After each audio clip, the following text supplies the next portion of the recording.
All right, welcome everybody to Watch It or Don't. Dan, Matt, Tom. We're here today reviewing Love and Mercy. It's a biography about Brian Wilson of the Beach Boys. It kind of takes place over two time periods, like the mid-'60s and the mid-'80s, two very important times of his life. It's a film directed by Bill Pohlad. Minnesota Twins fans, you might recognize that name, the Pohlad family. But it's actually his first movie he's directed. He's produced a few big movies, but it's the first one he's directed. So I'm just going to come out with this.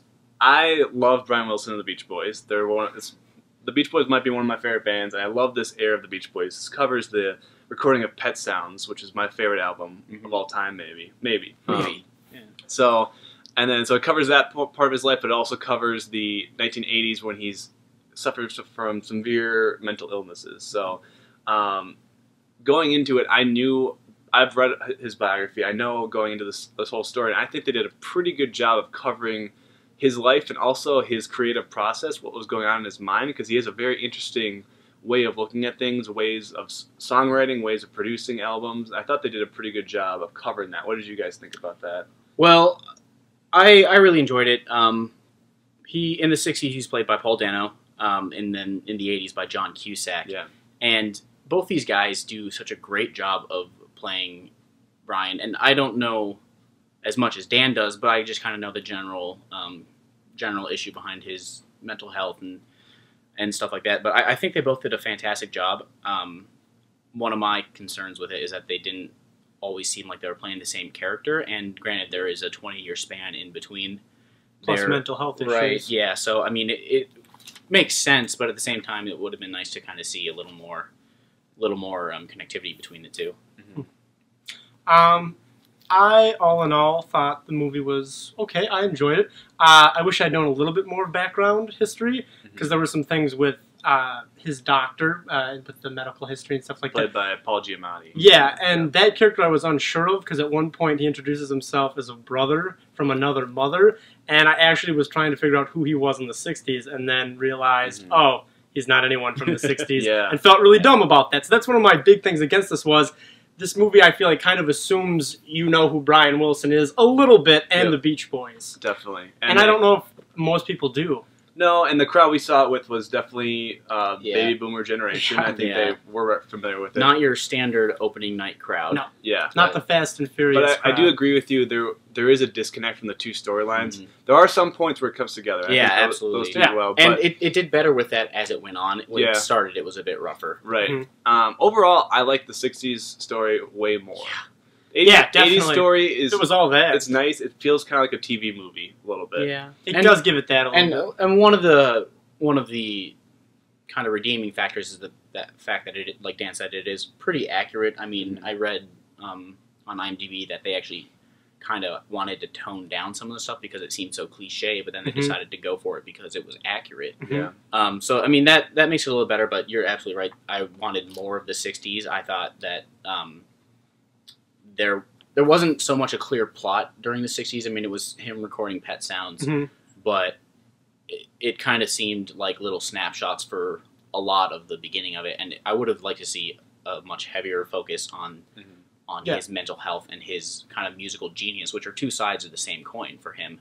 Well, I'd like to see more of that. I agree with that. I mean, the 60s we saw, he was at his prime, and, Pet Sounds, stuff like that, and then we see him at his worst. I would have liked a little bit more in the middle. That's really what hurts this movie for me. And I think... Because I need to know what was the giant switch that turned him into... And actually, the middle section, the 70s, that's really his low point when he... Yeah. They kind of mention it. They talk about it, but we don't get to see it. Yeah, exactly. And I should say these storylines are interspersed. It cuts back from 60s to 80s, not chronological. And the cuts aren't always the logical places to cut. And again, that's I mean, it's well shot, and most of the editing is good, but it's just jarring sometimes between the time periods. I think, for me, every time they cut to the 80s, I was kind of going, I wish we could have more.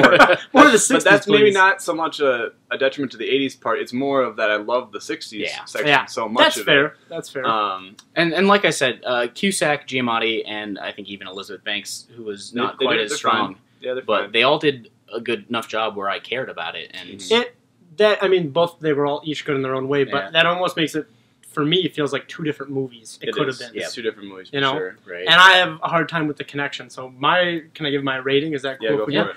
I give it a 3 out of 5. I mean, I really enjoyed that. I mean, 3 out of 5 with the contingency that if I move it to IMDb, it'll get a 7 out of 10. So I did enjoy it. I wouldn't give it a 6 out of 10, Yeah. but for my basic star rating, 3 out of 5. It's a good Yeah. movie. The music and sound, Yeah. perfect. I love that. I mean, it is the Beach Boys, so you have to It was the respect best that. part. I It mean, is. the sound editing is really impressive. I know Dan has listened to their session recordings for Yeah. Pet Sounds, and they used a lot of stuff straight from Even there. real dialogue from some Yeah. of the Not studio even. stuff. I mean, obviously, the music is good, but Yeah. they even like. There's a way that they kind of use all this ambiance and Mhm. droning Mhm. to kind of signal Brian Wilson's mental health. Yeah, That was really well done. and there's a lot of overlap of different songs Yeah. and stuff like that where I they really. So would your Drawing rating it. be? I'm giving this an 8.3 out of Okay. 10. I'm pretty high on it just because I am such a Beach Boys Well, fan. you're a huge fan. I'm not shocked by you. And There and that. There are a couple moments in this where I'm like, oh my gosh, we're seeing this. You know, there's a couple. It's like fan service, really. It's Right. almost like a superhero movie. But there's a couple of shots of like certain tapes, and Yeah. like you see that's like, oh my gosh, it's a Beach Boys fan. You see that tape, like Huh. oh. But yeah, the sound editing. I hope it's original enough to be eligible for an Academy Award. Yeah, because no, I mean it's I can see definitely that. a runner for it. Yeah. Or Yeah. it deserves to be, you know. very cool. What Tom, about you, What Tom? are you rating it? This one is tough for me because I don't know if it's just the fact that it's about the Beach Boys or the fact that it's you know a good insight into mental illness and, like I said, musical genius, which are often two sides of the same coin. Yeah. I really, really wanted to give this a great, but there were just, like I said, the disconnect between the two eras and kind of the bad choices when it comes to cutting. I think I have to give it a good. Like I said, I really want it to be more. It's a high good for sure. Yep. But it just wasn't quite what I needed it to be to get that great. Yeah. Well, I'd say if you're a fan of music, Yeah. you're gonna Yeah, enjoy in this. general. Especially if you're into the '60s music. And what I like about this and what other movies don't always do is they don't really establish what was going on at the time as well. Mhm. Mm-hmm. Like Jersey Boys, the movie. If Mhm. you saw that. Jersey Boys is fun, but they never mention anything that's going on. It's in almost music like its own little it's like its world. own Yeah. world. It is. This one, they mention the Beatles. They mention other things going on. They Mhm. mention the drug culture. It's like Yeah. To be it fair, though, fits the that time period. that is a musical I being know, transferred. I'm- There, I'm- that's a whole other review. Right, but I like how they make it fit in the '60s. So if you're a Yeah. fan of '60s music, you're Yeah. really gonna like this. You definitely are going to want to make sure you have your own copy or access to Beach Boys music after you watch it, Yeah, because you're yeah. going to want to. I listened to it the whole way home. Yeah, that's what I've been listening to this Yeah, past weekend. So, That's overall, Yeah. pretty good. Pretty high recommendation, Yeah, higher for definitely me see it. maybe, but was good. If you are a fan of 2001: Space Odyssey, Oh, yeah. There's a keep an little eye. nod to there. Keep an eye out. You'll see something that looks familiar. all right. Well, Love and that- Mercy is in smaller theaters right now. I think it's expanding over June. yeah. But check it out or watch it or don't. Thanks for watching.